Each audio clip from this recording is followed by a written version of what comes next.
Assalamualaikum dan selamat sejahtera. Hari ini kita sambung lagi pembelajaran sains tingkatan 3 bersama saya Cikgu Taufik Ibrahim. Hari ini masih lagi bab 3 pengangkutan, subtopik 3.3 darah manusia bahagian 1. So saya pecahkan kepada 2 sebab 3.3 ni panjang sikit saya nak explain. So hari ini kita akan belajar bahagian 1 dahulu. So 3.3 darah manusia bahagian 1, kita ada satu sahaja standard pembelajaran, iaitu menceraikan komponen dan kandungan darah manusia. So pertama sekali kita pergi kepada komponen dan kandungan darah manusia. Darah merupakan campuran kerana boleh dibahagikan kepada dua, iaitu yang pertama cecair kuning dan yang kedua ialah cecair merah. So macam inilah, so cecair kuning di atas dan cecair merah di bawah. Okey, komponen darah diasingkan menggunakan kaedah emparan ataupun centrifugation. Okey, katakan kita ada darah kita, lepas tu kita masukkan dalam mesin emparan. Okey, dia akan jadi macam inilah. Okey, cecair kuning di atas dan cecair merah di bawah. So apa itu cecair merah dan cecair kuning tadi? So komponen darah ni kita boleh bahagikan kepada darah terdiri daripada plasma darah, iaitu yang berwarna kuning tadi, dan ampaian sel yang berwarna merah. So macam ni. So yang warna kuning tadi ialah plasma darah, iaitu merangkumi 55% daripada kandungan darah kita, dan ampaian sel yang berwarna merah di bawah ni merangkumi 45% daripada darah kita. Okey, so plasma darah ini pula terdiri daripada 90% air dan 10% bahan terlarut yang terdiri daripada nutrien, gas karbon dioksida, enzim, hormon, bahan kumuh. Okey, so ampaian sel pula terbahagi kepada 3. So yang warna merah ni ialah sel darah merah. So di tengah itu terdiri daripada platelet dan sel darah putih. Okey, so kita kena tahulah dalam darah kita ni bukannya semuanya sel darah merah. So warna merah kan. So macam-macam lagi sebenarnya yang ada dalam darah kita. So ada plasma darah, dalam plasma darah tu pula ada bahan terlarut, ada nutrien, ada gas karbon dioksida, ada enzim, hormon, bahan kumuh. Okey, lepas tu pula kita ada platelet, sel darah putih. Okey, so macam-macam benda yang ada dalam darah kita, sebab darah ni ialah pengangkutan dalam badan kita. So dia transport everything dalam badan kita. Okey, seterusnya kita pergi pula kepada komponen darah dan fungsinya. Kita tengok dahulu kepada plasma darah. So plasma darah ni cecair yang berwarna kuning pucat. Okey, dia terdiri daripada 90% air, 10% bahan terlarut macam kita explain tadi. Dan fungsinya untuk mengangkut bahan terlarut dan haba ke seluruh badan. So diangkut bahan terlarut tadi, okey, ada enzim, ada hormon, okey, ada macam-macam lah, karbon dioksida dan sebagainya, dan haba ke seluruh badan. Okey, yang kedua ialah sel darah putih. So ni ialah gambar rajah darah putih yang sebenarnya. Okey, dia mempunyai bentuk yang tidak sekata, okey, dan saiznya lebih besar daripada sel darah merah. So ada nukleus dan berfungsi untuk melawan jangkitan penyakit dalam tubuh badan kita. So yang ketiga ialah platelet. So platelet ni ialah serpihan kecil sel yang mempunyai bentuk yang tidak sekata, tiada nukleus dan berfungsi untuk membantu pembekuan darah. So kalau dia ada pendarahan, so dia yang tolong bekukan darah supaya pendarahan tersebut tak keluar banyak lah.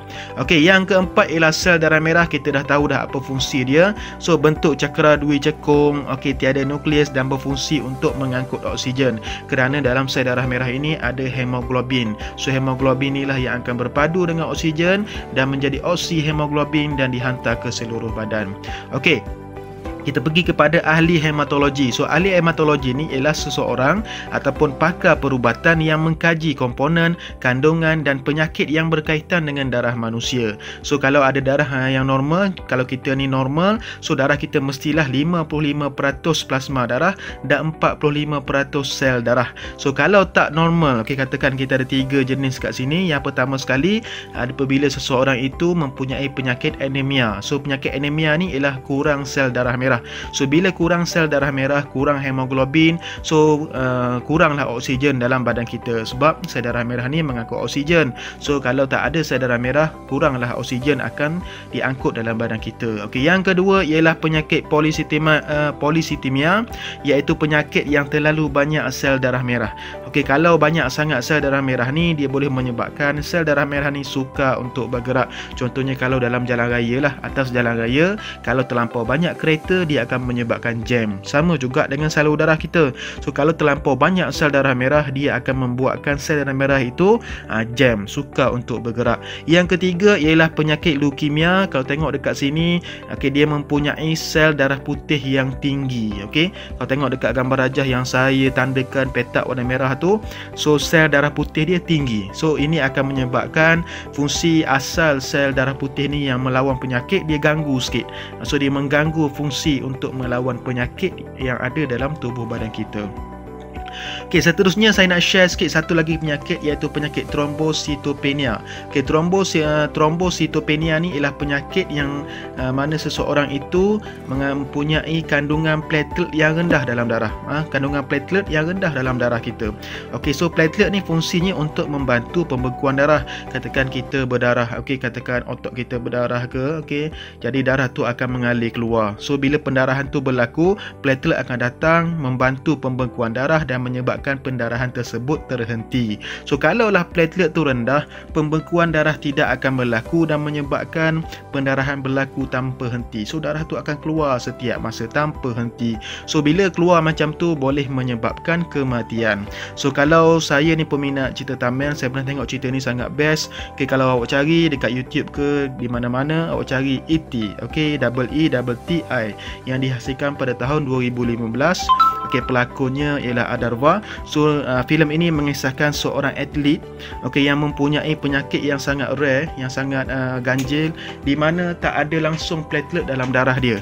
Jadi dia perlu berhati-hati untuk aktiviti kehidupan seharian dia. Kalau atlet dia kena hati-hati lagi, sebab kalau darah dia keluar, okay, dia tak henti darah tu keluar, jadi boleh menyebabkan kematian lah. So boleh tengoklah cerita ni, saya recommend lah. Okey, seterusnya kita pergi kepada bahan yang diangkut oleh darah. So dalam buku teks ada aktiviti. So alang-alang saya explain terus apa dia bahan yang diangkut oleh darah. Yang pertama sekali ialah nutrien, yang kedua ialah gas, yang ketiga ialah enzim, yang keempat ialah hormon, yang kelima bahan kumuh, yang keenam air dan yang ketujuh ialah haba. So kita pergi satu persatu. So bahan yang diangkut oleh darah yang pertama sekali ialah nutrien.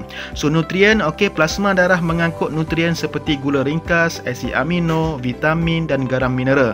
So nutrien ini diangkut daripada usus kecil ke hati dan jantung, seterusnya ke seluruh badan. Okey, so itulah peranan yang dimainkan oleh darah. Okey, so hormon ni ialah zat kimia dalam tubuh badan yang dirembeskan oleh kelenjar endokrin. Okey, fungsinya untuk merangsang fungsi organ tubuh badan yang tertentu. So hormon ini diangkut oleh plasma darah daripada kelenjar endokrin kepada organ sasaran. Contohnya hormon adrenalina ni dia meningkatkan pernafasan, denyutan jantung dalam situasi yang cemas. Katakan kita nampak hantu ke, dikejar anjing ke, so kita akan rasa takut, berdebar-debar, cemas. Okey, jadi tubuh badan kita ni akan automatik, denyutan jantung tu akan laju, pernafasan kita akan jadi laju untuk kita larilah daripada situasi cemas tersebut. Okey, seterusnya kita pergi kepada bahan yang lain, iaitu gas. Gas kita boleh bahagikan kepada dua, iaitu gas oksigen dan gas karbon dioksida. So oksigen diangkut oleh darah dalam bentuk oksihemoglobin dalam sel darah merah. Okey, oksihemoglobin ini akan diangkut ke seluruh badan. So kita dah belajar bab ni awal hari tu. Okey, oksihemoglobin ni akan dipam oleh jantung ke seluruh badan untuk dihantar ke sel-sel badan. So bila sampai di sel badan, oksihemoglobin akan terurai dan membebaskan oksigen dan masuk ke dalam sel badan untuk menjalankan proses respirasi sel. So kita dah belajar lah benda ni. Okey, semua dah faham. Okey, karbon dioksida. Karbon dioksida ni, okey, apabila dia terhasil daripada sel badan yang mengalami proses respirasi sel, so karbon dioksida ni akan diangkut keluar, okey, ke peparu dan peparu keluarkan karbon dioksida ni. So karbon dioksida ni diangkut dalam dua cara. Yang pertama, diangkut oleh plasma darah dalam bentuk ion hidrogen karbonat, dan yang kedua bergabung dengan hemoglobin membentuk karbaminohemoglobin. Okey, so ada dua cara lah macam mana karbon dioksida diangkut. Okey, alright, so diangkut oleh plasma darah satu, yang kedua diangkut oleh hemoglobin.